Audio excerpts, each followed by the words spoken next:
Hello, Hi, everybody, Craig. and Craig. This is Dissonant Waves, episode 24. This is 2 dozen plus mini-episodes, so it's 24 and change.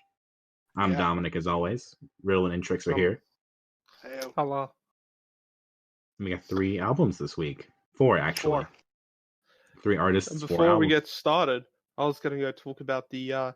So I think I mentioned last week about how I got made mod of another Discord, and Oz Music one or an unofficial Triple J, just because I was active on there and complained about the people who would post on the subreddit constantly. And the last week, I was the one who got to choose the album of the week, and I decided, why not pick something that we've covered on this podcast and that needs a bit more coverage? So, much to the joy of Dominic, I picked Weekend Run Club's album. Yeah. And people are now actually starting to come in with their reviews here, and it's actually been more positive than has been negative, which is Really? very, very lovely. I think none of us seem to mind Mitchell's voice. I think we're all pretty fine listening to it, but that has actually surprisingly been one of the big criticisms about the album. Really? Is that a lot of people can't, and it's not they hate his voice, they don't find his voice to be a turn off or anything, but they do find it to be one of the weaker parts of this. So sorry, Mitchell, I thought it worked well, but some people do not. But we're Mitchell's actually getting some good ratings out of 10 here. So just scrolling up and down. Last review here is a 6 out of 10. I mean, that's not the greatest thing, but that's still a good score. We do unfortunately have the average, yeah, we do unfortunately have a 4 out of 10, but that is actually the lowest. But then we actually get an 8.5 and a 7 to finish that off, which is, add with the 8 out of 10 that I'm scoring it. That's a pretty good average there. And the big one that everybody is actually saying is the best song off the album is actually "Let's Think Back." I mean, it's following from the song before it is so good. Yeah, it's great. Well, I'm just looking. I'm going through again. Yeah, on this person who's ranked every score. This person's given Rhode Island and Let's Think Back an 8 out of 10, so that's the highest he gave anything. It was an 8 out of 10, with the lowest being Better, which he gave a 5. It's not too bad. This person didn't rank the scores in there, but this one thinks Sometimes and Better are the best songs. Sometimes. Sometimes is also getting a bit of this person saying Sometimes and Let's Think Back are the best songs of the album, claiming Let's Think Back is the best. And scroll up a bit more, I think someone's saying the best ones here is Rhode Island and Let's Think Back. So Let's Think Back is actually getting quite a lot of love from people who are listening to this for the first time. It's really cool. I'm really glad you did that. Yeah. It's a pretty interesting thing. Also, someone that was on the Discord on there as well. It was very funny. They so this one's a good inside joke for the Mini-Me Discord. If anybody knows the user Burrier or Bry or whatever, who's very well known for his Liam Gallagher love. So someone on the Triple J Discord, out of just nowhere, they were talking about how Noel was the better Gallagher, and unlike me, who did it ironically, he was dead serious. So I'm like, what would happen if I got Burrier in there? And he took the invite link, he went in for 5 seconds, and he posted just this whole paragraph about how Liam is the better Gallagher, followed by a picture of Liam Gallagher, one of them as a potato, and then left the server. Nice.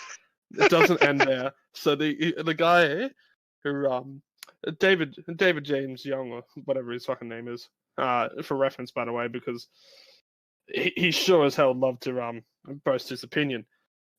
Even though there was a message above there that said Burrier has left the server, he couldn't help but have a little good old rant and actual arguments about it, and he went on for ages and ages about how Noel is the songwriter, and in a way that wasn't just like an argument, but actually attacking Burrier for even thinking Liam was better. So it was pretty arrogant.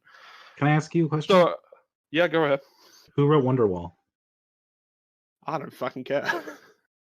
Because the I answer is really that don't give one's a the shit worst about songwriter. Oasis. And so yeah, I naturally had the instinct to just go, I hope you realize you're not actually talking to anybody. And Noel Gallagher wrote it. when he noticed that, he Noel's the worst. he deleted every single one of his messages and then left the server. Now it doesn't Damn. end there, because 1 hour later he started a Patreon. For what? There you go. But what? There's my I just wanted to start off this with this podcast just ripping on David James Young. You thought LSD was better than Tyler the Creator's Igor? You're fucking wrong, cunt. Oh, that's the same person? Oh, Jesus. Yeah. Oh I'm god. starting a feud with this podcast. Also, semi-related music news. I finally saw that show Vinyl. How was it? It was all right. Yeah, it was about like the rise of disco, hip hop, and punk in New York in the 70s. And then hopefully the fall of disco as well. No, Disco it isn't was that only the first bad. season, then it got canceled. So it was just like, hey, everything started. I mean, yeah, but disco did not continue on for that long of a time. It's not like we're all still listening to disco. All right, in 2013 we did, when Daft Punk put out the only good disco album in ages. But Have you heard of Justice? Mm, I've heard Anyway. of Justice. I'd only like the AMC. I haven't listened to a full Justice album, but all the other singles just did not grab me as much. Okay, that's fair. But Vinyl was interesting, kind of uneven, just a lot of different plot threads as a TV show would have. Just some of them were not as strong as others. I felt like it could have been more about music instead of like, here's how executives act. Didn't it also and have a think. couple tits in it? I mean, sure, if you're into that. Olivia Wilde's in it. I forgot when you said the domino tits. Yeah, if you're into that. I mean, there's some dick too, if you care about that as well. This sounds like the show for me. There's cross-dressing. There's pregnancy scares. There's Oh yeah, it's the a lot. first show ever to have a pregnancy scare. This show is Yeah. everything. I haven't had one of those in my real life before. Heavy sarcasm.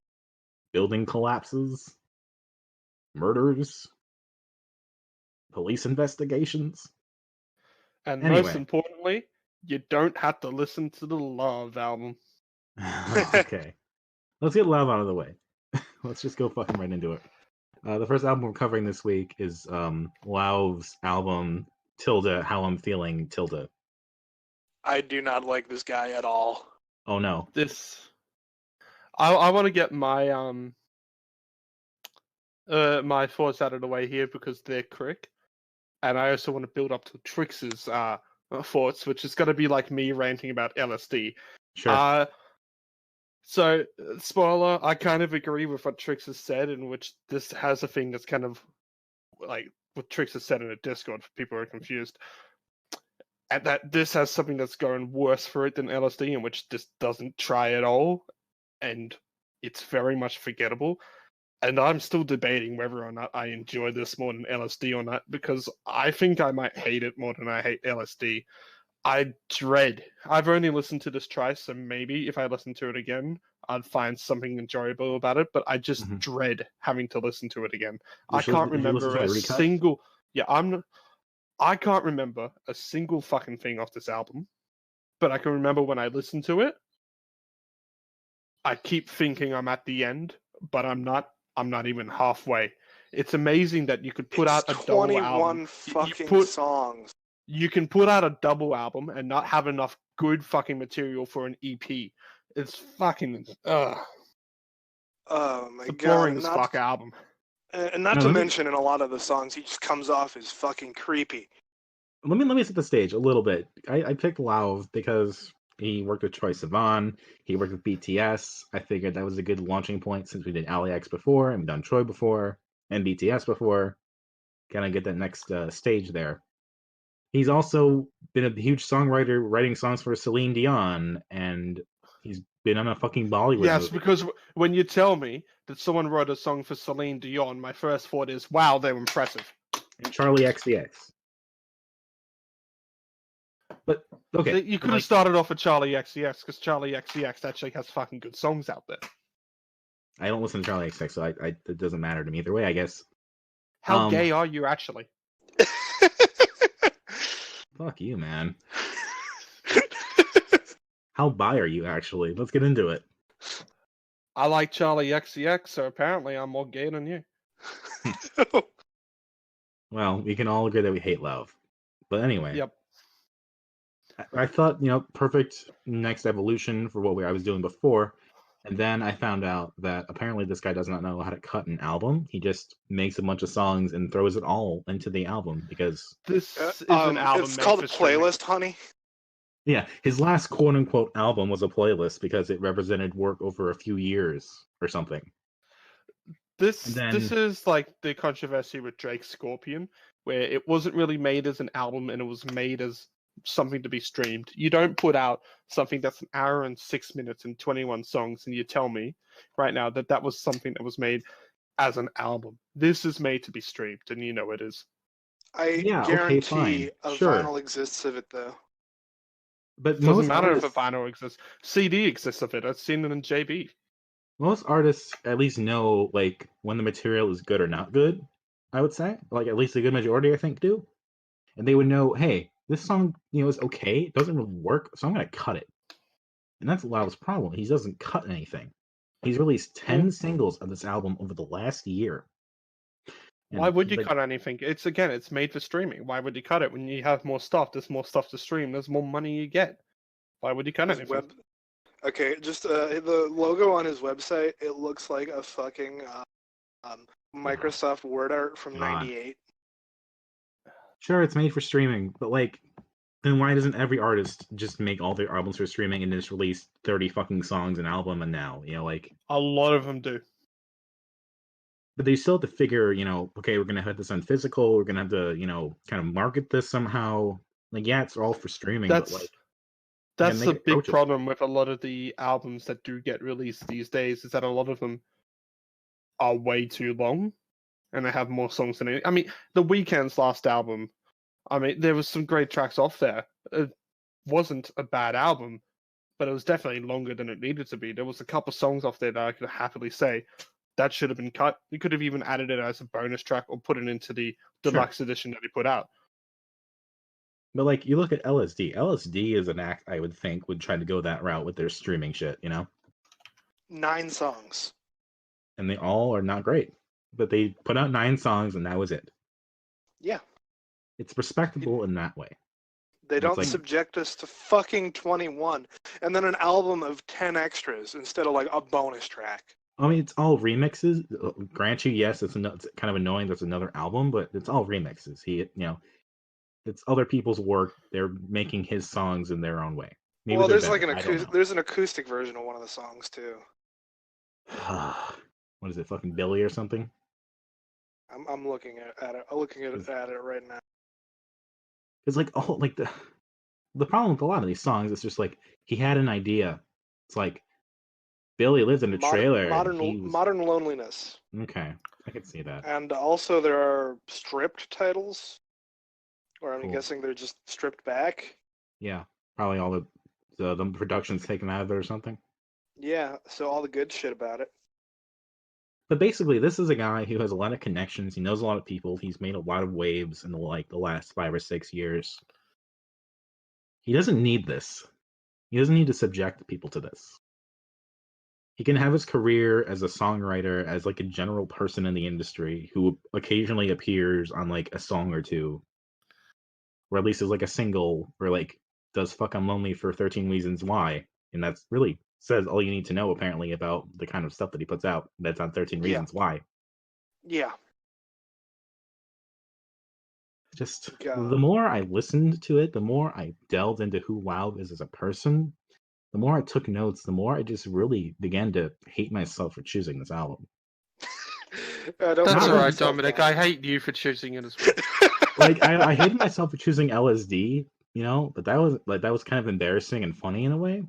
Like, oh wow, Sia was in this thing and it was bad, and she's really talented still. We'll put it this way: if I find the CD for LSD in a fresh shop for $1, I'll pick it up. I won't even pick up Love. No. And let's go over the cover real quick. There's a lot to cover here. Oh my fucking god, I hate this fucking cover. Trix said it was the worst cover we've ever had, and I didn't believe her Yeah. at first, but it might be true. Well, so the ones that we're just gonna say are now. Do we think that this is better? I'll put some of the ones that I have chosen as well. So I'm gonna go through all of the bad I'll tell you right now, this is album better arts I than can think of. Portions. It's worse than Portions. I'm sorry. Worse than Portions. Worse than All right. Portions. Well, that's gonna make it a bit hard then, because I'm looking because we've actually had some good album art. Yes. Well, you look that up real quick. Let me just describe this album for people. They're probably gonna see it when it is, but it's Lauved, dressed in white, white background, shaved head, and then there's 6 Lauves just all over his body in different poses. And I took notes on what these colors represent because they're all different colors. And so you got purple, which is the existential Lauv. You got blue, which is the hopeless romantic Lauv. You got green, which is the goofy Lauv. You got yellow, which is positive Lauv. You've got orange, which is the fuckboy Lauv, and you got red, which is spicy Lauv. And as far as I'm concerned, this whole album is just orange. Dude's a fuckboy, like from beginning to end. And no promise of characters and aspects of his identity and exploring them and making songs about the fucking Sims is going to change that. So there is one album art that I think could potentially be worse than this. British India's Thieves. I'll give it to that one because of the era. It fit more in line with what it was of the era, or is this one's just bad? I had to look it up real quick. Yeah, that's the only. If the British India's Thieves was released this decade, despite what Spotify tells you was released in 2008, not 2012, you fucking Spotify. This one became available for streaming or whatever. If that came out this decade, I would say Thieves is worse. But if I'm going to put in product of the times, then yeah, I would say Love is worse. British India at least has that 90s feel, like not a totally bad way. Lauved, as Trix pointed out, was basically like a Eurodance album. All it needs is like an aqua background and like some fucking Comic Sans or some shit. Yeah. And again, I am super offended by the use of tildes. Tildes are an LGBT positive punctuation mark. Do not fucking co-opt that from us. That is our punctuation. We will use it as we like.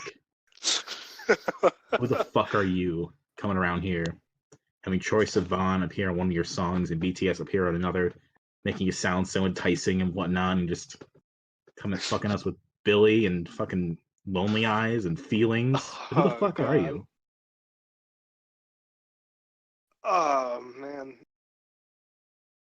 Also, at this time, I'd like to mention that Dominic has made a stripped-down version of Lauved's How I'm Feeling, and it's still fucking 11 songs.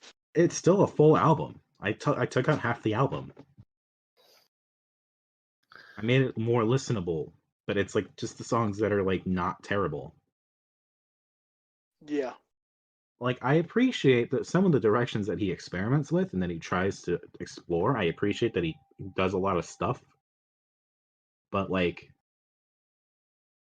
there's no rhyme or reason. It's just all there. And you could say it's for streaming or whatever the fuck. But, like, an album should at least be somewhat curated. It should be, it should give some sort of feeling or, like, cohesiveness. Or not, I guess, if that's your fucking goal. But, come on.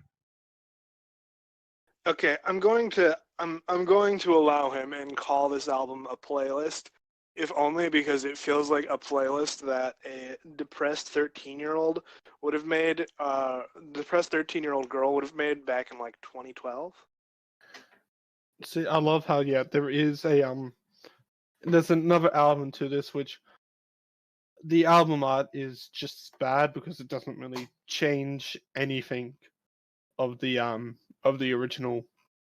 Yeah, actually, if you look at the extras on Spotify or whatever, that's a for the better How I'm Feeling, pose. it's a better pose, but it's still got the same problems. Yeah. At least It's he like looks more approachable in that. he doesn't look approachable in any of them. Well, I would say the only thing that's fitting for the original album art is that the emotion that he displays is so goddamn bland, just like the fucking album is. Oh my god, this is the most boring album we've done. It's so fucking safe and milk toast. No. It is Wolf Parade is still worse. No. Absolutely. I'd rather listen to Wolf Parade. Yeah, Wolf Parade is better than this. Wolf Parade has nothing to offer.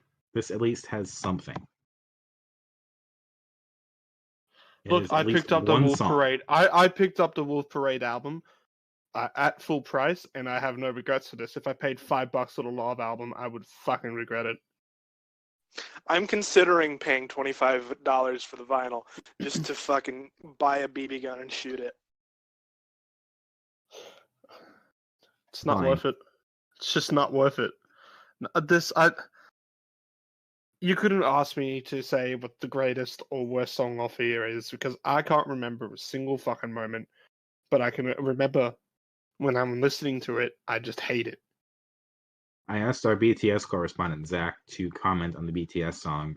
He declined. Oh, that's how you know it's a bad album. Yeah, I think... Do we want to rip on this like we ripped on LSD and continuously go on? You haven't really gone into it yet, so please. Yeah, Tricks, you just gotta go. Oh my god, this whole album just feels like a fucking, entitled white boy just bitching about how he's lonely, but never makes any fucking attempt to fix how he's lonely. It's an incel album, and just... I get all sorts of bad vibes from all of these songs. Like, if Lauved was staring at you from across the bar, you would fucking leave. Yeah, like that cover art says the same thing. Yeah, oh my god, this just... If I ever met Lauved in person, I would just nope the fuck out of there, because I'm sure he's a nice guy, but I'm not getting that vibe from his music, because, oh my god, fucking Lonely Eyes feels like a fucking... You're creeping at a woman across the bar, and you're just like, oh, she looks sad. I can fix her sadness. I'm a gremlin. Like, again, this guy has a lot of connections. I'm sure he's made a lot of friends and has done a lot of stuff because of his connections and because he must be at least somewhat of a good person. I don't know him. Dominic? But yeah? You called Gautier an incel, but you won't admit this guy is. I don't even know what he is. You don't even know what Gautier was, you still called him an incel. He might have had sex before, I don't know. Well, I'm just still kind of just pissed off that you insulted my man Gautier like that. This album is 10,000 times worse than Gautier's. Well, Gautier's album was great. That was one song I think I was talking about. I don't remember. It was the one with the phone call in the middle of it. Yeah, that was one song. This is a whole album of shit. And like I said, you're still not calling Lauved an incel. Come on, Dominic, just say it. Just say it. I don't get that. I don't know. Just say it.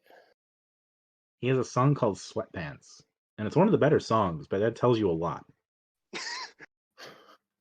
He is the kind of guy who would wear sweatpants and like a tank top, as like seen by the album cover. Yeah. Although I don't think that's the sweatpants. No, I don't think they are. No, they look like sweatpants.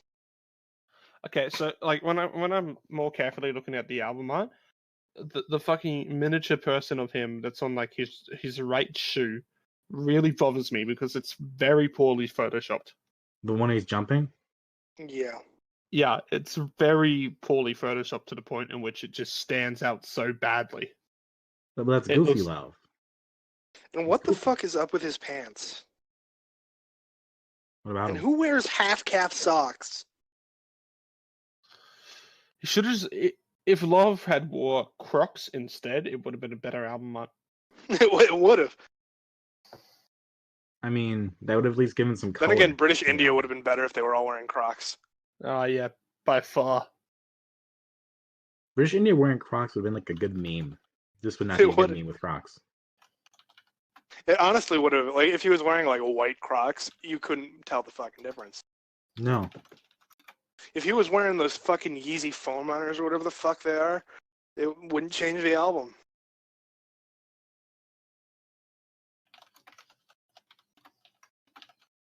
What else you got, Tricks? Come on. I have hate listened to albums and podcasts before, but like this thing is so infuriating to listen to that I don't even think I'll be able to hate listen to it. Like I listened to what was the song off of LSD earlier, The Thunder. Oh yeah. Thunderclouds, yeah. Yeah, Thunderclouds, and that song was better than the whole fucking album. And just like it's telling that I'd rather subject myself to so far our worst rated album, LSD, than listen to fucking Lauved again. I only listened to the album once, and I took notes. I hated it so much, and I don't take notes. I still don't know if I can go quite that low, but it is close.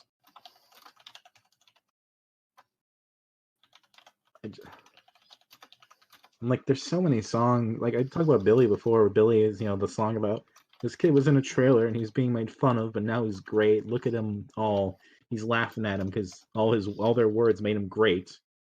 It's like a shitty version of Ninja Sex Party's Danny, Don't You Know? Because bullying is good, and people telling you can't do shit makes you work hard. Which isn't the case.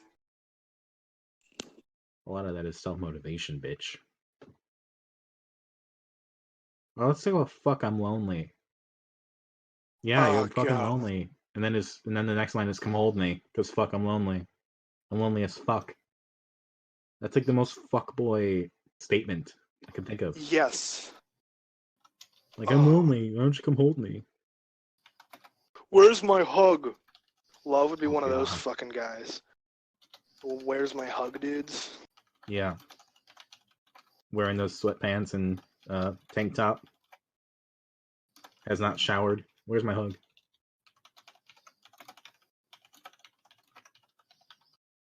Oh God. At this point we're just attacking his character. Yeah. That's not fair. Yeah, I just don't like this album. That's all I'm gonna say. I don't have a favorite. I don't have a least favorite. In my defense, you couldn't even ask me. In my defense, that is just the vibe that I'm getting from what this album is. I don't know him. I don't know what he's like for real. But this album does not give a good impression. Yeah. He might still be a great guy. I don't know. But this is what you know of somebody, and this is your introduction. It's not a good one. I'm sorry.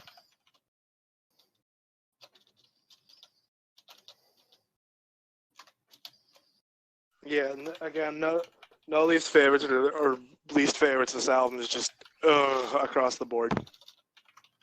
I do think that BTS brought the song "Who" up to a decent level that made it listenable.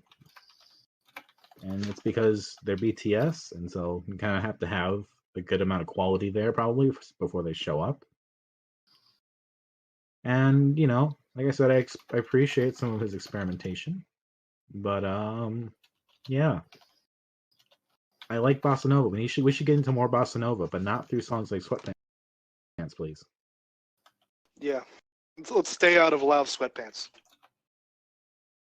He also would probably like that. Yeah.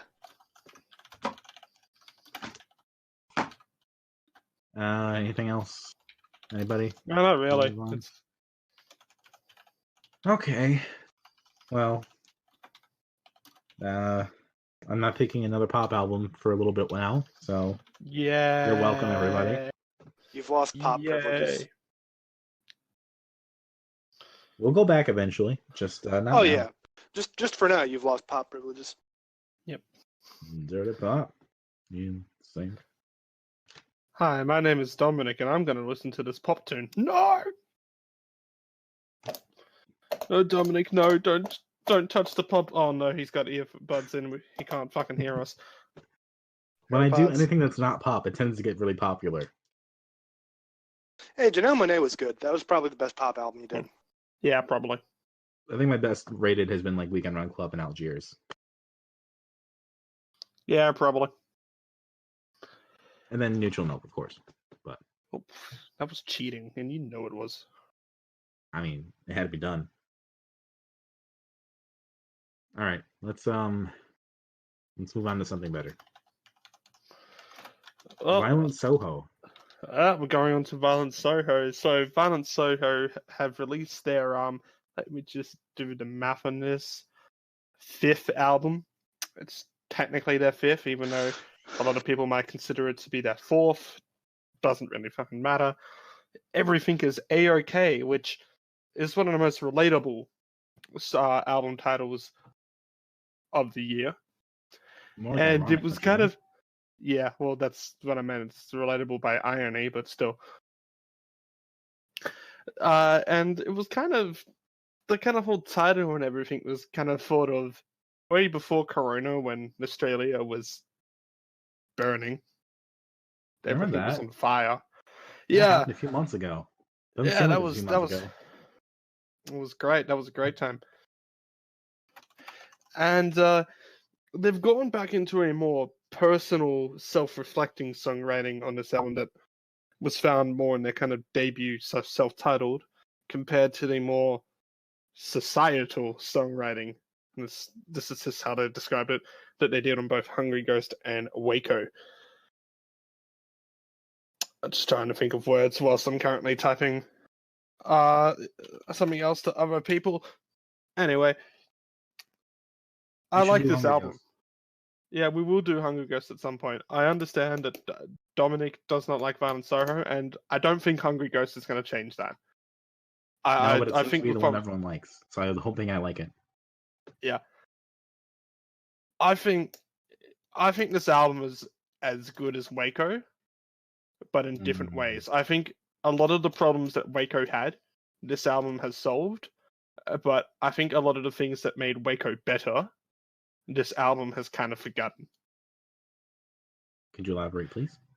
Well, Waco was a lot more consistent of a rock album than Violent Soho have ever put out.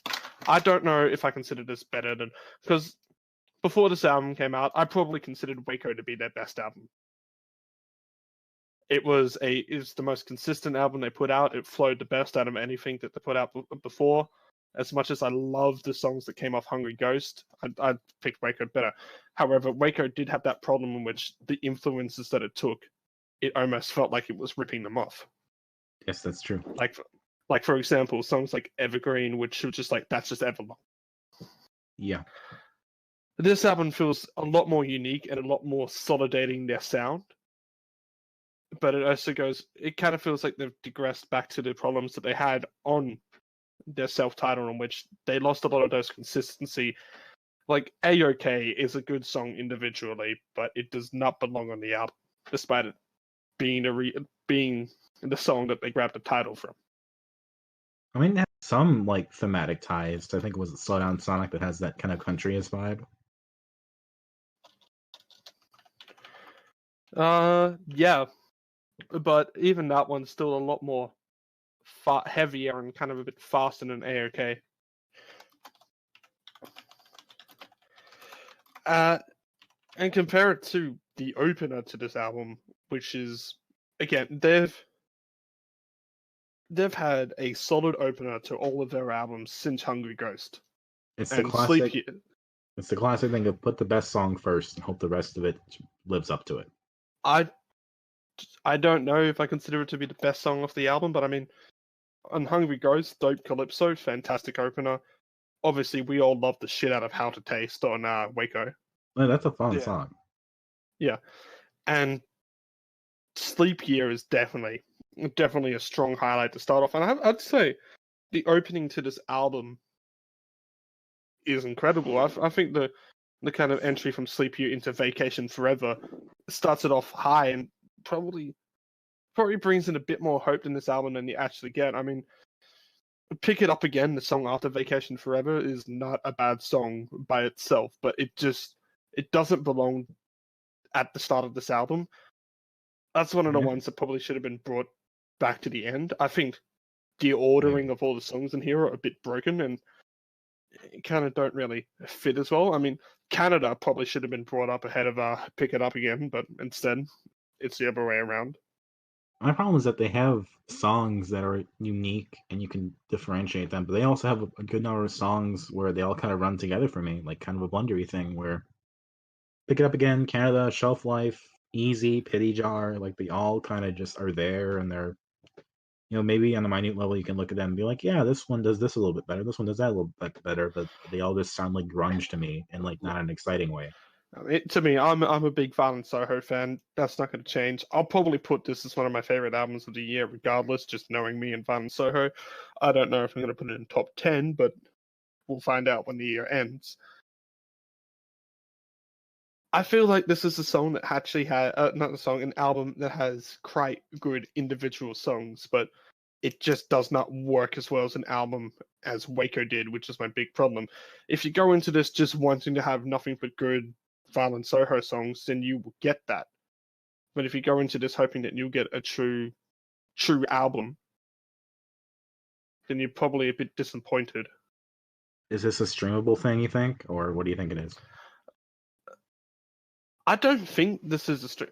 The way that Violent Soho usually make their stuff, though, is they do legitimately believe that they're making this as an album, and you can tell that by watching a lot of their kind of pre-album releases and stuff like that. I mean, they're gonna get streamed the same whether or not they make an album or just a playlist. So maybe they have more inspiration or reason to make just a playlist of songs. But if that was the case, this would probably be a lot longer than 10 songs in 30 minutes.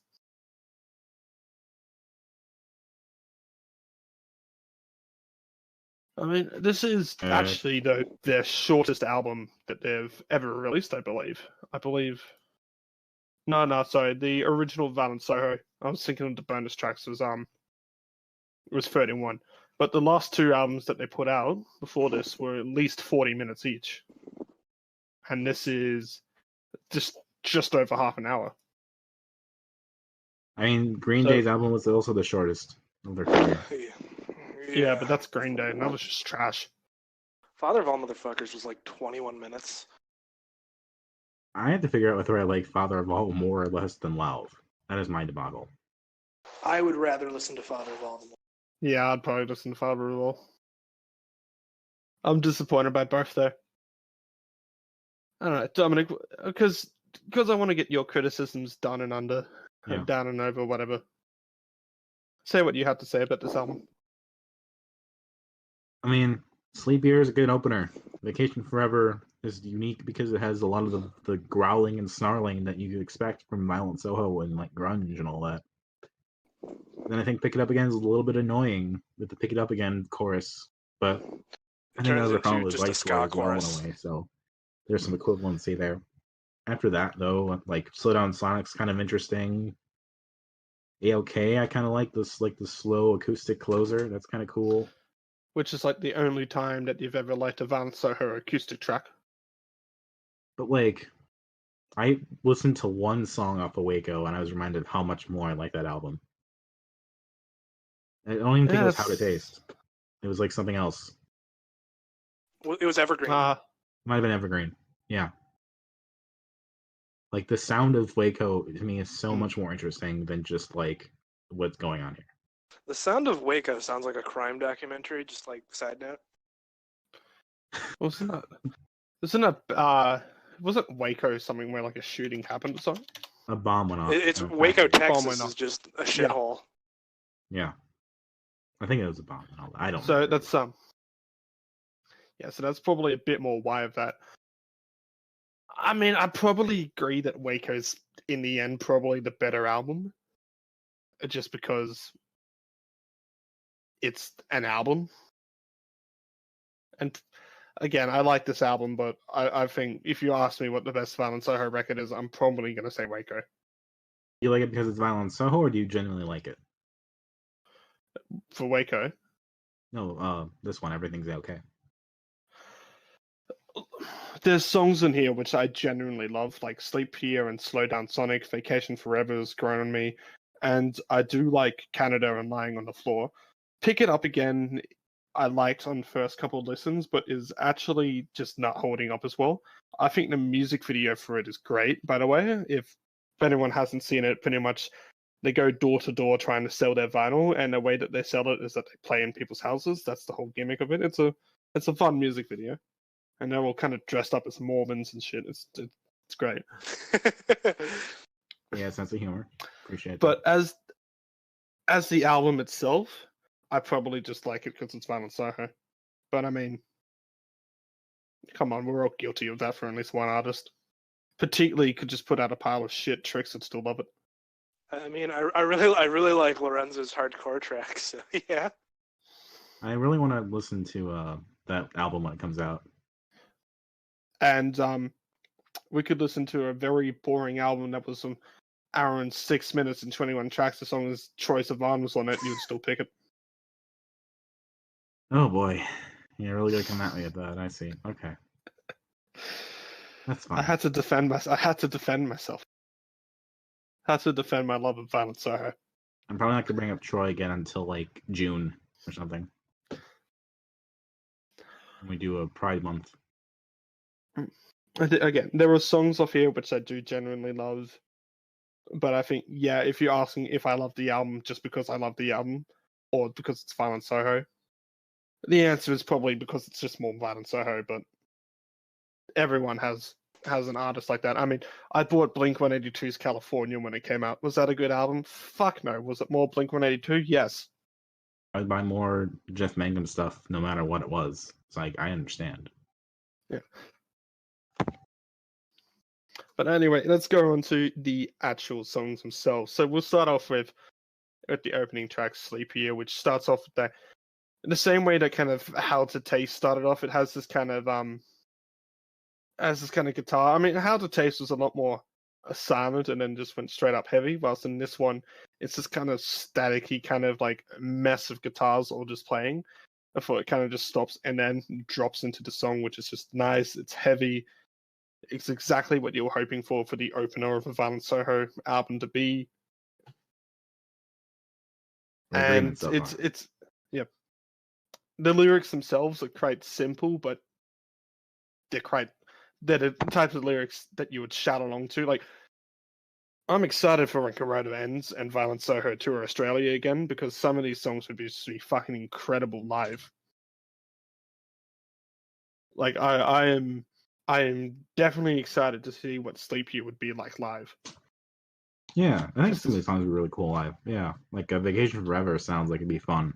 Live. Oh yeah, well, Vacation Forever I got to see live back at the Lansdowne in February because that was one of the singles that was released off this album, and I can safely say, well, first off, Violent Soho is one of the best live acts in Australia. Like, I don't know how they would be in America when they're not so popular, but if you're ever in Australia and you go to a Violent Soho gig, you have nothing but people who know the lyrics to every fucking song.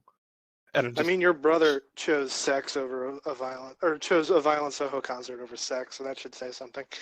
Yep. And I told him that was the right decision, because that was the one where I had to stay. Because I think I talked about it last time, but what it was is that they had a secret show which you could only buy the tickets to physically at the local record store. So I was there at 6 a.m. or 6:30 with my girlfriend, who's currently next to me, but is not moving. That's what happens when you sleep. And hopefully you move at some point. Yeah, I hope so too. Just after the podcast is done. And even though I was there at 6:30 and the record store wouldn't open till 8, the line was still stretching across the block. I was lucky enough to get tickets as it was. There was people who were camping there since 6 p.m. the day before. Wow. Jesus Christ. And that was great. You just walk by and there was all these broken vodka bottles at the fucking ground. That's what you want. It sounds well, because again, it was limited to like 250 tickets, and each person could only buy 2 tickets each. So I bought one for me and my brother. And that's the type of atmosphere going to a Violent Soho one. If you get the time, go on their Facebook and look up all the videos of people lining up. The one for Brisbane, even though like the majority of these people would not have been able to get it, went across streets. It went through back ways. There were people who were just lining up in just goddamn hope, even though there was no goddamn chance they were getting a ticket. We're just lining up. I mean, there would have been for the Brisbane one, which is at the zoo. I think the venue is. I think that one has. I'm actually going to search up the capacity for that now. Is the zoo a club or an actual zoo? I'm not too sure. I think it's a club. Okay, they're What is? having a concert with the animals there. That sounds fucking awesome. Well, yeah, I went to a thing called Trailer Taronga for the past 2 years because this is something that my mum gets tickets to, and she's like, "Hey, you want to come along?" And that's actually held at Taronga Zoo. Hmm. Now let's see. So yeah, the capacity for the one in Brisbane that was 500 people. So that was obviously much larger than Lansdowne, but that sold out in like an hour because people, again, were stretching across fucking streets just in hope. Hmm. And that's the kind of thing. You if you ever in Australia and you somehow see Violent Soho has a ticket left for their gig, Buy it. you buy it and you go to it. Because Unless I run into you, then I give it to you. I probably already have one. I'll check you first. Because yeah, they are just insane live. There's not a single song that they would do that people aren't just singing the whole fucking lyrics to. It sounds like fun. Yeah, that sounds It's great. incredible. And all the songs on here, I can see just everybody singing along to. AOK even. Well, fucking AOK in the fucking line for the Sydney show, there was a guy drinking, I think it was VV or something, who was trying to get everyone to sing along to it whilst waiting to enter the fucking shop. So that's just it. They're fucking fantastic live. I think most of these songs would just be goddamn incredible to hear live. Specifically ones like Sleep Year, Vacation Forever. I already know is great, but I'll say it again. I think even Canada would be pretty good live. I mean, they had the better Canada song than Lauved. You can say that. Oh, definitely. I already forgot that Lauved had a song called Canada. I mean, I could definitely see myself enjoying a Violent Soho show. It's just that the energy does not. I mean, the energy's there, but on an album, it doesn't sound as interesting. Well, I mean, there's plenty of acts that I've seen live as well, which I think their studio albums are quite shit. I mean, one of the big ones for me is an act called Endless Heights, where I saw them live opening for a band called Hellions, and my fucking god, they were insane live. You know how most bands would just try to ignore all the people getting up and stage diving? Yeah. They were pretty much inviting people up to do it. That sounds fun. It was incredibly. And this, again, was another small gig. It was Oxford Art Factory. I think that only holds a couple hundred as well. So going back to this as an album itself, so I'll get the lyrics up to Sleep Year because it's like 10 lyrics. It's something about complicated and then if it makes you happy, and that's pretty much it. I would say some of the lyrics are interesting on some of the songs. Like the line about baby boomers and Vacation Forever was really cool. Yeah. There's a baby boomer across the street and it won't stop staring at me. I love that line. Yeah. That was a line I could very easily hear. They taught us not to stare, but all they do is stare at us.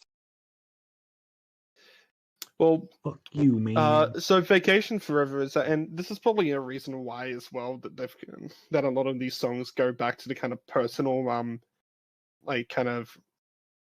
personal lyricism that they were claiming that they had on their self-titled. And it's because there's a lot of the stuff that they talk about on here is actually around the time that they got dropped from their American label and went back to Australia. And that's what Vacation Forever is kind of about, is when they were kind of back here in Australia. And that was before they had that big breakout here with their singles Tinderbox and Neighbor Neighbor. Which is that was when they were kind of more recognized in the underground scene. They didn't truly break out until Covered in Chrome came out, but before then they were kind of just very unknown. So they were kind of, I think how he says it's like, the song is about when he just came back here and he was just kind of stuck in his house, and that's the whole reason of Vacation Forever. And a lot of the lyrics reflect that as well. I don't know, I didn't really get them right now because I can't remember all the lyrics by heart. I should write them down, but I do not. But yeah, so the chorus is literally because I got no car, I got no house, but I kept the garden clean, which I'm pretty sure a lot of people can relate to that one of not having any aspirations in life, but hey, I did the chores I was supposed to do. Yeah, you got one thing right. That always counts for something. Kept And the garden clean, man. I feel like they do repeat this kind of theme a bit too much in the album. I mean, I don't think there's anything that's really set on Canada that's not really set in Vacation Forever. I think Vacation Forever does a bit better. They do say, "Oh, Canada." That's not a Vacation Forever. Well, maybe they want a vacation to Canada. I don't fucking know. Would make sense. And they were living in New York, just across the border. It's basically the same thing. Yeah, I pretty much live in Canada. I would say there's one song as well. As much as I talked about them not wearing their influences on their sleeve as much, Lying on the Floor's opening, you can't tell me you got nothing but a Nirvana vibe from that. Well, that's Yeah. what my note says. It sounds like a Nirvana feel. Yeah, that one is just that one's straight up a Nirvana vibe. There's Yeah. It's almost Teen Spirit. I mean, the Nirvana is one of their biggest influences. They've talked about it many times. They've covered Nirvana songs at shows before. I think the one that they actually covered was I think it was Breed was the one that they would cover the most. Interestingly enough, which is obviously not one of the biggest Nirvana songs. It's not the smallest, but bands tend to gravitate towards specific songs that they like that. When Weekend Run Club had that one Last Dinosaurs reference, which I've already forgotten. It was like, I don't know, Apollo or something. I think it was Evie actually. Yeah. I don't remember. Yeah, but still, I like Lying on the Floor. That one's a kind of whole. You kind of being upset at life. I just want to lie on the floor. If it makes you happy. Yeah. I would say the closing part of this album though is probably my least favorite. I think Easy, Pity Jar, and A-OK could all probably be swapped out with better songs, and this album would be better than Waco. Yeah. I think it's definitely swap out Easy and Pity Jar for sure. Yeah, well, A-OK, if say Pity Jar was swapped out for something that flowed into A-OK a lot better, then I think yeah. It's stuff like the stuff on the opening stretch to this, whilst not always great, still belongs in the album, and you could say probably even move Canada or something to like number 9, or pick it up again to like number 8 or something like that, or even swap it down and just change the ordering, and maybe everything would flow a bit more. Yeah. So there's some problems I have with this album. Not as much problems as say Dominic might have with it. I think you'd probably still enjoy this a lot more than their debut and self-titled, I'm assuming. I don't know. Like, I enjoyed the episode that we did of that. Like the way that we did it was enjoyable for me. So maybe, yeah. Chicks, what's your kind of thoughts? You haven't really talked too much about it. It's a solid, just kind of like indie grunge album, kind of. It's good. I didn't really listen to this one enough because I was just hate listening to Lauved, and then chilling down to Tycho. But I enjoyed what I listened to of it. Well, speaking of, and we'll get to it soon as well. The thing that I'm assuming that you love talking about the early Van Soho stuff is how we're comparing the kind of changes that they had made between songs, which we're pretty much going to do with the Tycho album.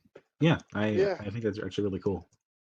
All right, well, instead of beating a dead horse, let's get into our favorites and least favorite on here. I would say my least favorite is probably Pity Jar. because AOK I like individually enough. It's either easy or I like the opening riff to easy. Yeah, I'll probably say it's Pity Jar. And my favorite has to either be Sleep Year or Vacation Forever.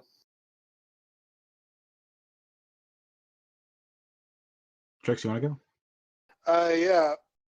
Favorite? I'm gonna have to go with Lying on the Floor. I really enjoyed that one the first time I listened to it. Something just stuck out about it that I'm like, oh, I like this song. And I did not spend enough time with this one to like pick a least favorite because again, I was focusing all my hatred on Lauved. Dominic, just before you pick, I just want to say as well, I like the song Slow Down Sonic. We didn't really talk too much about it, but it has this kind of like crooning guitars and everything, and it's kind of it's one of the more gentle tracks. When I think it's one of the better times that they've tried to execute a gentler track.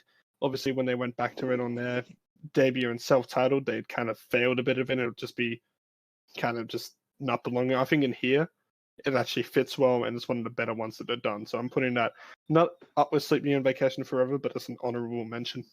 I can see that. That's totally fine. My favorite's probably Sleep Year. I also like AOK, fine. Those are pretty good choices. My least favorite's gonna be Easy. My notes just have big letters, generic, on that. Let's see, do I write this very long, detailed review? Generic. Yeah, that's good enough.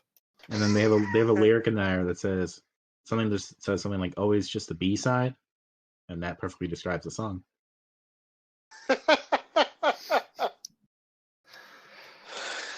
Let's move on to Tycho before I punch you. I'm already know I'm gonna be the one who is like I think the instrumental version of this album is a lot better. It's a lot better than Love, but I have to disagree with you. I think Saint Sinner, it brings too much to the songs for them to really be taken away. I like that there's been this, instead of just making an instrumental album in which he removed all the vocals and put around, he actually tried to make a proper instrumental version.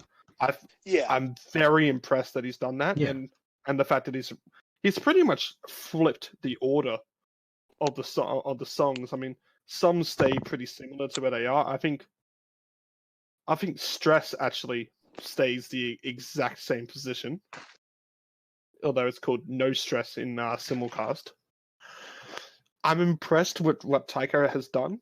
I think it's very creative to then just say put out an album which is kind of a change of pace, being the first time that you use lyrics in an album and actually getting a lyricist, and then instead of just going like, oh, here's the instrumentals in case anyone wants to listen to that, actually create an album that's supposed to properly be instrumental. And I do like Simulcast. I think this is a good album, but Weather just beats it, in my opinion, by a mile.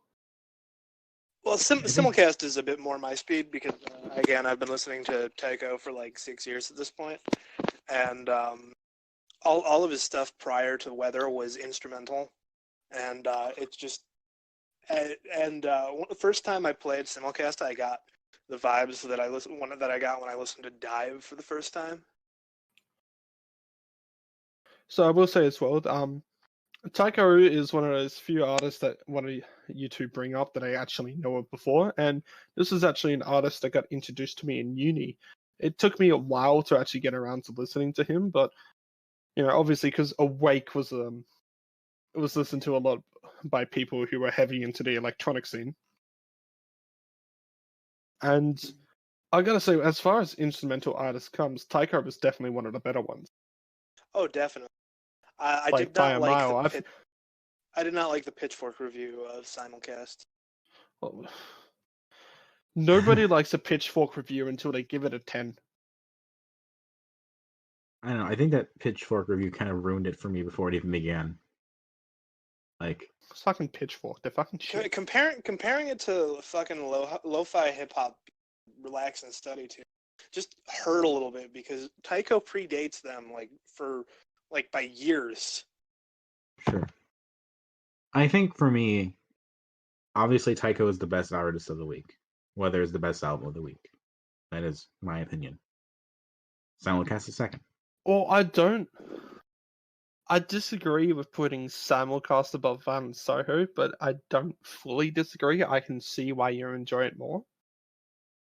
Like, but at the same It's, time, but my first I listen. definitely don't disagree with putting Weather above it because spoiler alert, I currently have Weather and Everything Goes A-OK as a tie, and that's not going to change. Wow. Spoiler alert, I know.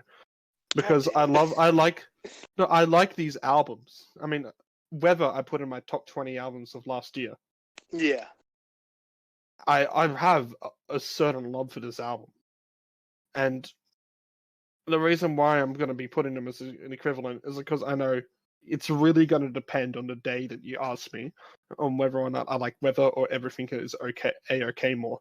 And it's not going to be one's constantly going up and one's constantly going down. It's just going to be interchangeable.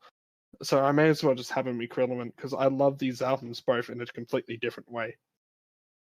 For me, like listening to it the first time, like it was really chill and easy to listen to, and was such a relief after listening to Violent Soho and Lauved.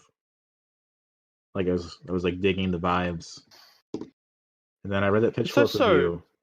It's also the shortest album that Tycho has ever released, isn't it? Weather. I don't know. You tell me. That's what I'm looking at. I think it is because Weather goes for less than 30 minutes. But then I read that Pitchfork review, and all I could think of was podcast ads and like background music that isn't Muzak but wants to be Muzak. And I just got really existential and weird about it, and it just kind of rubbed me the wrong way after, where I got a little bit, I don't know what the word would be, like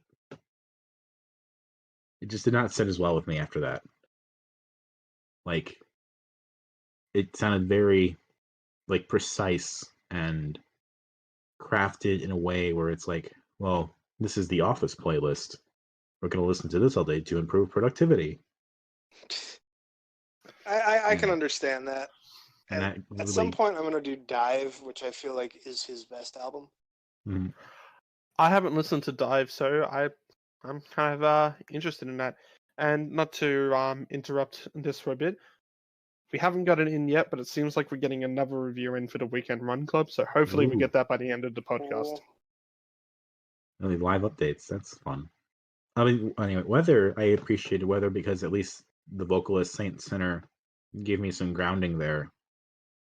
You know, she had something that I could relate to a little bit more.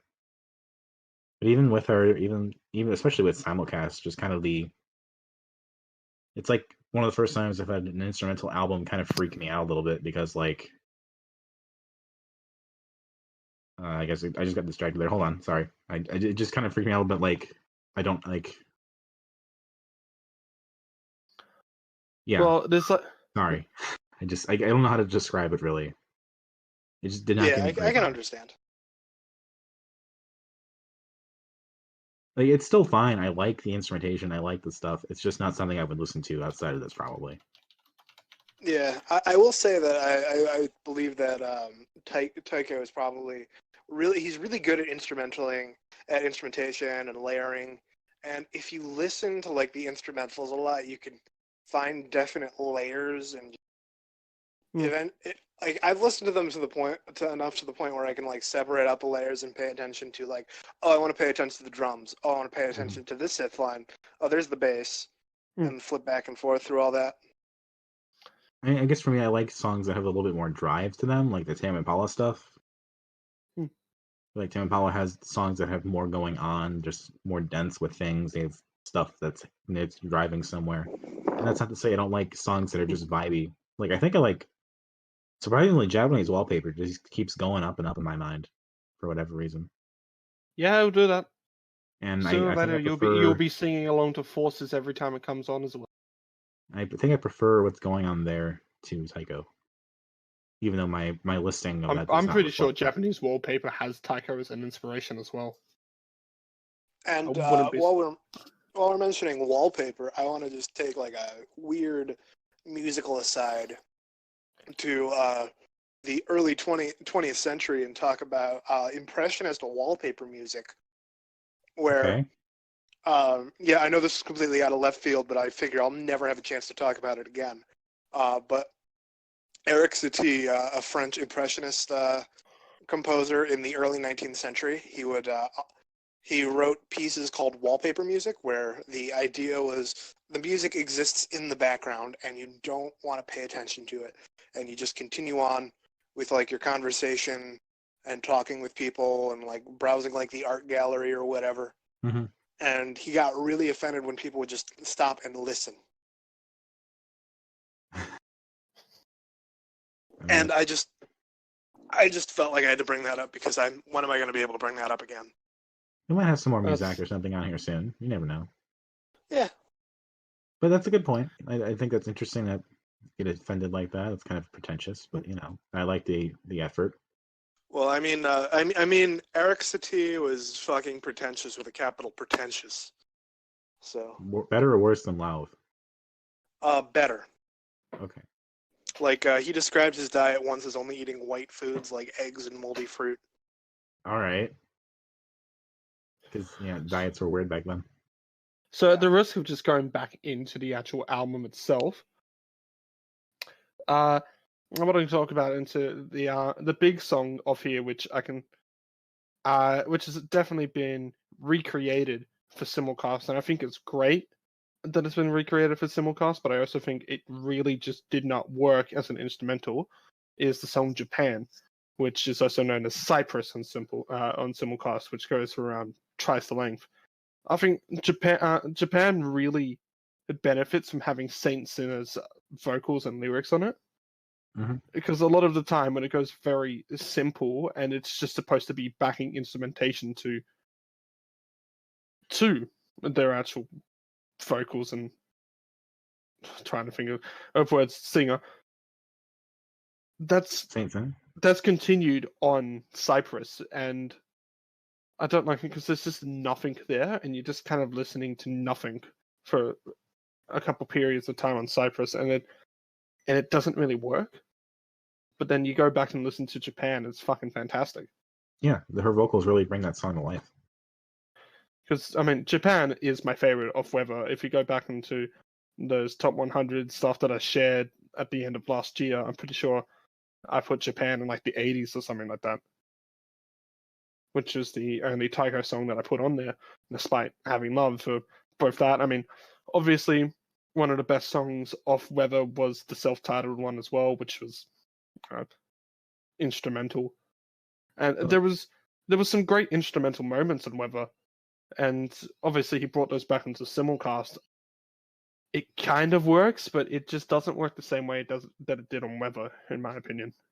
I was interested to hear, at least I think I heard, that Weather was altered between the two albums. Because I think on the original one, Weather has some vocal parts in it, like some murmuring or whatever. Well, I mean, Taiko has always kind of used vocals, like on Dive Again, on the song Dive. There's just like a generic, like just kind of like more as kind of just used as like an instrument, just like that. Mm-hmm. So he's done that kind of stuff. Interesting because I thought like Easy and Into the Woods were not altered. I don't think at all, but I thought Weather was just slightly changed. I was interested by that. I think it sounds almost the same, but not quite. Alright, so we have got a review for Weekend Run Club, and I'm going to read the whole thing here. Okay. But, no, I'm not going to say the whole thing, I'm going to read it all later, but I'm going to get into a kind of a bit of a TLDR here. We have gotten another great review here. I don't know too much. There seems to be some love for the lyrics and stuff like that. Love for everybody seems to have absolutely loved the album art. So whoever did the album art for Weekend Run Club, you can give yourself a pat on the back. Mm-hmm. Let's Think Back is, again, given praise. A lot of people putting that higher. And the overall score on this is another 8.5 out of 10. Okay. So there is actually a lot of praise coming out from people reviewing this album, with just a bunch of randoms and everything like that. So yeah, Weekend Run Club is getting a lot of love. That's great. I'm glad for them. They need some love, and now that they don't have any concerts to attend. Yeah. You can go message Mitchell all the scores, but probably don't talk about how some people didn't like his voice. He might listen to this podcast. Who knows? I'm sorry. I like your voice, Mitchell. I swear. I also liked it. Yeah, it was pretty. It really fit the album. I think thought so. it was unique and fit. Yeah. But some people don't like Jeff Mangum's voice, so it's just opinions. Yeah. Anyway, what else is there to say about Tycho? I don't have much else. Skate is not a skating song. It did not make me want to skate at all. So, bad job there.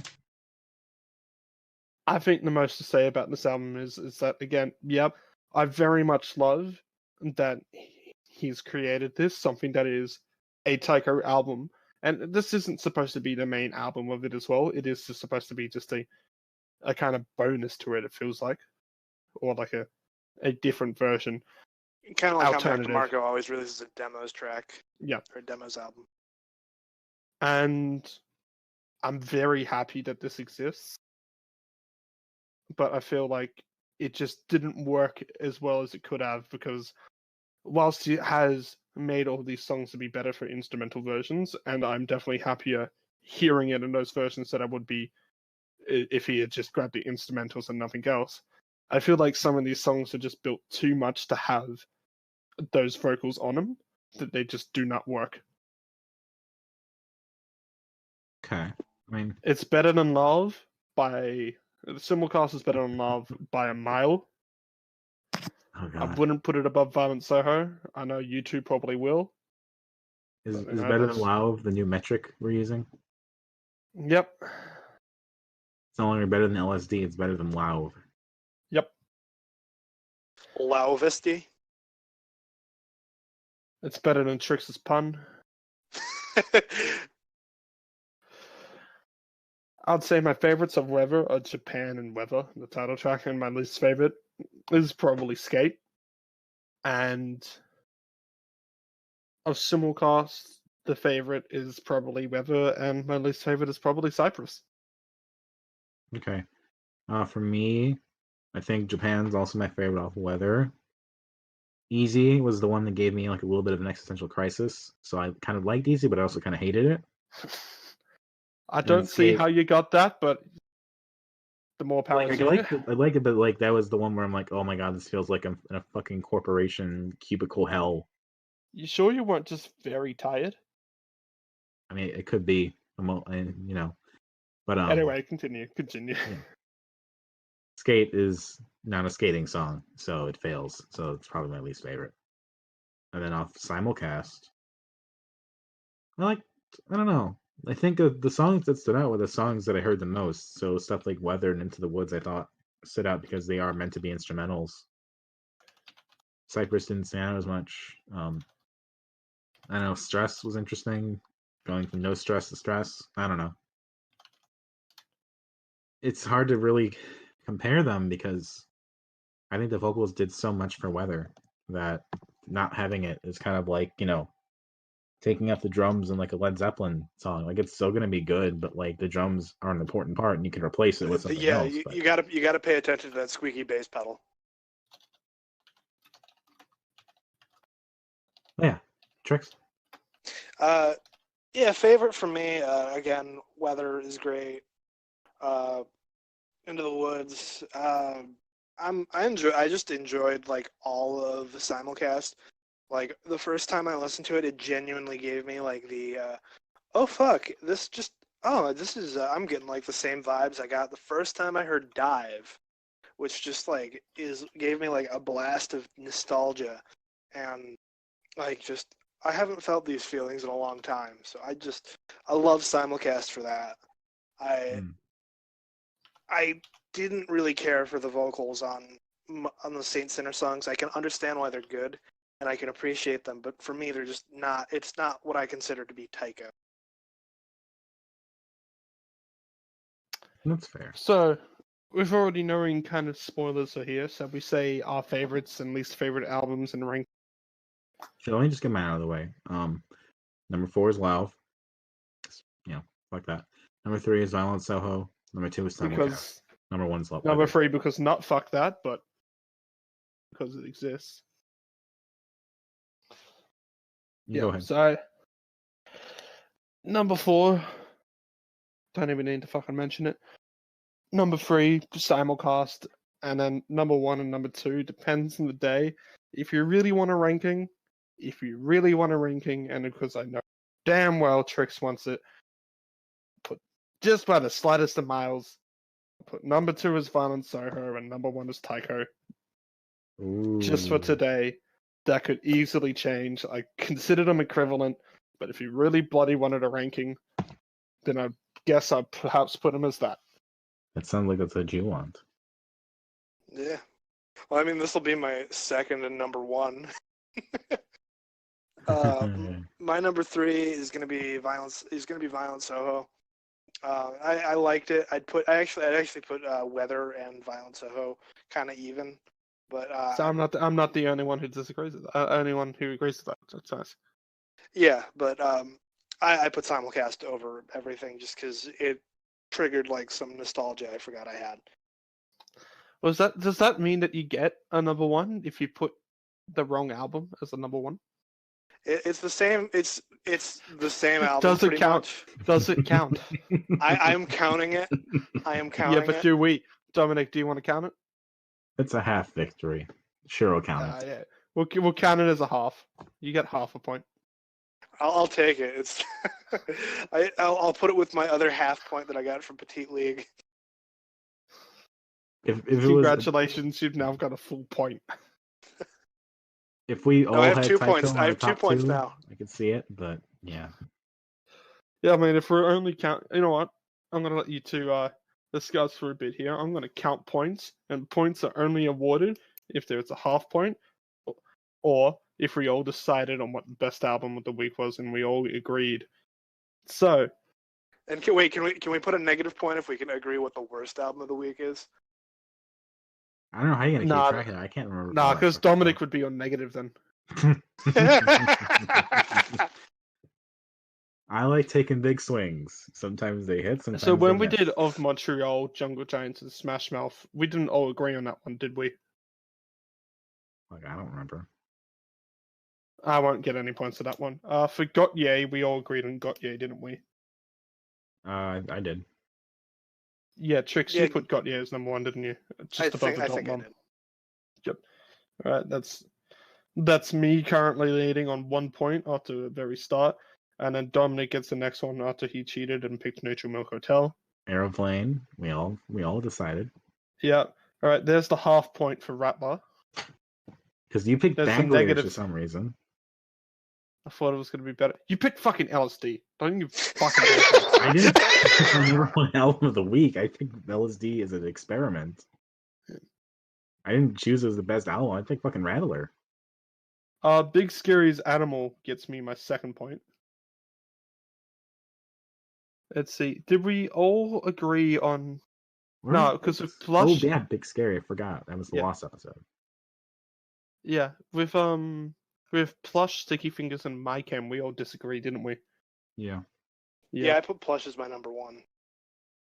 I think we all agreed on. Trix didn't agree with putting Avalanches at number 1, so that one didn't win. Really? Yeah, just because my mom's ex. He was not a good dude. He loves that album. Did we all pick Avery Island? I'm putting Dom onto 2 for Neutral Milk Hotels on Avery Island. Yeah, he got that one.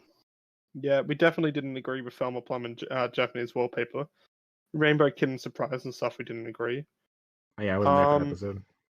You two put Mac DeMarco over King Gizzard, so fuck you. Algiers gets you your third, because I think we all agreed on that. No, actually, no, we didn't. No, we didn't, because Trix didn't. Because that was first one into the night. Petite League was my number 1, man. Yeah. We also agreed that Ross was the worst album, I think, that week. So. Yep. Cherry Pale, did we? No, we didn't agree on Cherry Pale. We didn't. On Weekend Run Club, we agreed. Yes, we did. So that's your third. Let's see.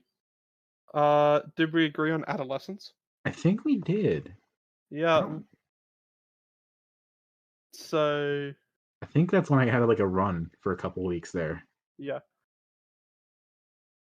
And yeah, because then you also picked Transgender Dysphoria Blues, which we all picked as number one.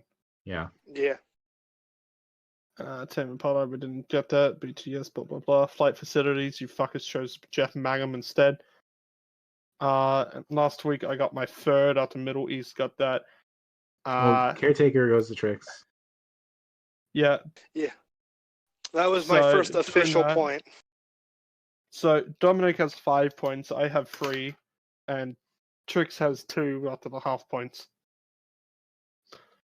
If we counted all the misses that I had, I probably have like 1 or 2. Yeah, if it's being kind, trust me on that. So that's the points system on there.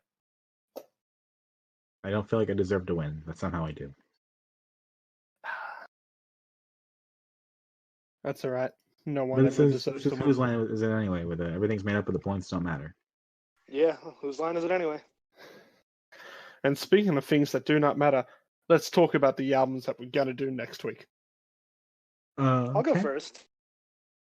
I'm pulling a Dominic and doing a wild card, and I'm going to be doing a soul album from 1971, Isaac Hayes' Black Moses. I wanna make love to you, woman. Wanna lay you down by the fire. Good old chef. Okay. All right. Why don't Dominic? I was gonna say Riddle, why don't you go? Because I think Domino is still picking. You still picking, Yeah. Dominic? I Alright, have so a choice, but So what was the album that you said it was, Trix? Black Moses. I don't know if that's on Spotify. I'm pretty sure it is. Let me fuck, it's check. long. Oh, yep, no, I see it. Yeah, it got re-released in 2016. This is gonna be interesting. Okay. Alrighty, so I'll go pick mine then. So I have picked our first proper compilation album, if you don't include Shock Treatment, which I do not. And this one is a compilation album that's kind of a tribute album to two particular brothers that are very famous in Australia, despite not being Australian themselves. They're all the way from New Zealand. And the reason because of that is because the time that they were around, it was before streaming, before all of that, and there was only so much success that you could get in New Zealand, so they're like, fuck it, we'll move to Melbourne. And 2 tribute albums got released, and I'm only covering one, but if you two want to listen to the other one as well, that's entirely fine. I'll be talking a little bit about it anyway. And I'm doing He Will Have His Way, which is the songs of Tim and Neil Finn, who are most well known for fronting the bands Crowded House and Split Enz. And pretty much this whole Oz music royalty have just come in and they've covered their songs. There are a lot of artists here that I want to cover, but there's not just a particular album that I wanted to cover by them. So I think this is a great way to talk about a lot of Aussie artists that I probably wouldn't cover otherwise. Fair enough. All right, and for me, we had a vote over the week about an album for me to pick, and then I decided not to do that because I couldn't handle 2 pretentious pop acts in a row. Rip. So I'm gonna go with an old background standby, AFI's December Underground. Fair enough. That's not December. It was gonna be in December, but then we had to cancel that episode, so it's coming up now. Fair enough. So just you didn't want to do a pretentious album, so you picked December Underground. Yes, that's correct. So okay, I like Miss Murder as much as anybody else does, but you can't tell me that song ain't pretentious. I mean, it's I don't know. Is it super pretentious? I don't know. Could you let beauty stay if I take my life? I'm gonna take this from an AFI podcast I used to listen to, but if you notice in the chorus there, he says "Stay FI," which is he's saying the name of the band in there, AFI. I'm gonna kill you. Blame a Fire Inside Out podcast. This was information that I did not need to know. With that has been Dissonant Waves of the week. I wasn't going to do a fake cry, but then I was choking on my own spit, so may as well. I am Ritalin. You can catch me at my website, ritalin4kids.github.io. I also have a YouTube channel in which I post absolutely nothing onto, but I did do a shitty lo-fi remix of a seismic song. I hope everybody hates the fuck out of it. It's in the description below. We also have a Twitter, Dissonant Waves at Twitter or something like that. I don't know. I don't use Twitter, but you can find it there. You also have a website, dissonantwaves.space. Space. Space. Space, the final frontier. Space. Space. All right. I'm Dominic. You can catch me on Twitter at DACICHOCKI. And I do sometimes write stuff at Tilted Windmill Studios, and I write other stuff, which you might read one day. Who knows? We'll see. I've been Trix. You can catch me on Twitter at procrastronaut_. That's procrastinating astronaut, and then an underscore at the end of it. And I have a YouTube channel where I do bass content. Like I'm currently holding an old K bass, 1960s, and I'm going to be restoring that on my channel. Awesome. This has been Dissonant Waves for a week.